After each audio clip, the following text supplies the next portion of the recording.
Welcome back to Face the Nation. We're asking the question. The Pakistani Prime Minister has given an exclusive interview to CNN IBN talking about peace, saying it's time to restart the composite dialogue. Is it time to restart the Indo-Pak dialogue? Carry on with your voting.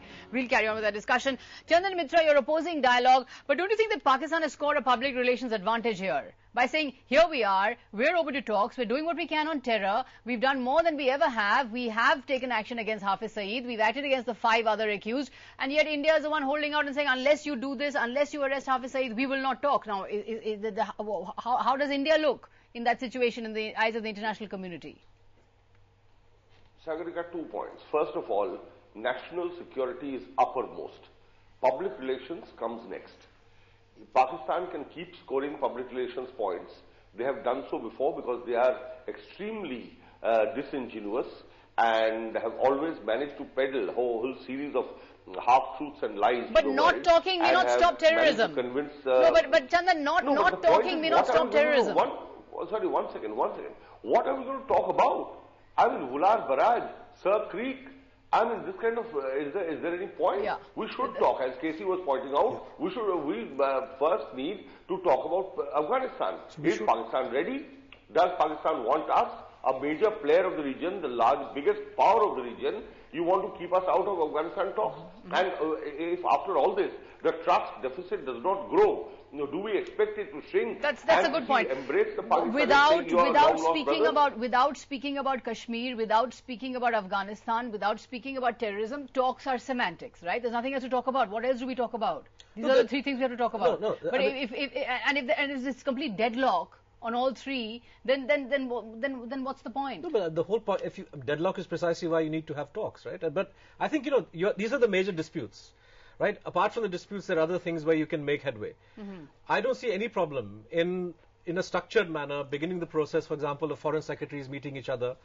I don't see why normal contact has been suspended. No, but what's going to be the substantive nature of it, Siddharth? I mean, at the end of it, India is going to say, are you doing enough on terror? They're going to say, yes, we're doing enough on terror. Why aren't you doing enough? You're not giving us enough evidence. Why aren't you arresting Hafiz Saeed? We don't have enough evidence. Why aren't you prosecuting these people? We don't have enough. So it's a ding-dong. It would be unfortunate if India were to stick to those mantras, which has been repeating for the last year. But that's because they stick to the mantras. Well, diplomacy is about finding a creative way to engage each other. There are lots of issues. Afghanistan is one, of course, which has come up. Pakistan is very concerned with water. You can offer that as a carrot.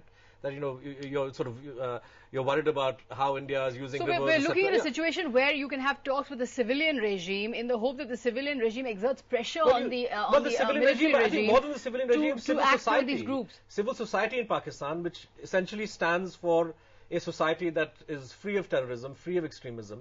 What are we doing to strengthen their hands? I think dialogue is, and that section of Pakistani society is very disenchanted with the fact that India has done nothing to meet Pakistan, as the PM said, more than halfway. Nothing has moved so far. That's an interesting, that precisely at this moment in time when Pakistan is waging a war for its soul, India needs to be with civil society. But on the other hand, as again we've often discussed, there are these groups that are used by the Pakistani military for tactical advantage. Now, the Pakistani military has to be convinced that, the Jaish and the Lashkar have to be controlled. Now, how do we convince, how do we get that message across? I think we've got a mix wrong. You just can't keep counting on the Americans to come in. It has to be a mix of diplomatic pressure, which you keep up, but there'll be a law of diminishing returns in that. And in addition, new narratives. Should the army chief be on the negotiating table? Should the ISI come to the negotiating table? No, not to the table. I'm saying new narratives have to be added. The new narratives are, we will discuss Afghanistan with you. As Siddharth said, we'll discuss water with you. Leave aside the old parlance, leave aside the old dialogue. Start about the new ones which are current, which are the ones which are the cutting edge now. And in that, why not propose that the army chief will visit Pakistan to talk to their army chief. Their army chief is very reluctant to talk to them. Let them say their army chief doesn't want to meet the Indian army chief. I think we shouldn't forget the back channel as well. I think in Prime Minister Gilani's interview, he makes reference to that.